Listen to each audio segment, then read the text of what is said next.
আসলে আমাদের জন্ম যদি বাংলাদেশে না হইতো তাহলে অনেক কিছু হয়তো দেখার বাকি থাকতো।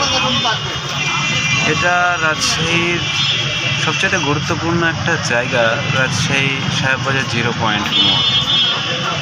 তো আমি আপনাদেরকে একটা জিনিস দেখানোর জন্য ভিডিওটা করলাম আর কি, যে আসলে মানুষ গরিবের উপরেই সব প্রতিবাদ করতে পারে। আসলে যারা প্রভাবশালী তাদের উপরে মানুষ তেমন একটা প্রতিবাদ করে না আর কি। তো তেমন একটা ছোট বিষয় আপনাদেরকে দেখাবো বলে ভিডিওটা করা। আমি কখনো ভিডিও করি না। তো এটা সাহেববাজারের 0 পয়েন্ট, একদম গুরুত্বপূর্ণ জায়গা। আমি এখানে বসে আছি, তো একটা জিনিস চোখে পড়লো, সেটা হলো এখানে একটা রেস্টুরেন্ট আছে ফাস্ট ফুডের, তার নাম হলো ম্যাকাও। এই যে এইটাই সে ম্যাকাও।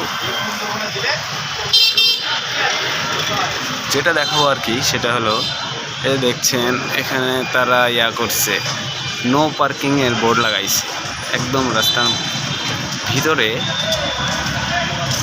তো সে বোর্ডটা লাগাইছে রাস্তার ভিতরে এবং রাস্তার মোটামুটি 4 থেকে 5 ফিট জায়গা দখল করছে।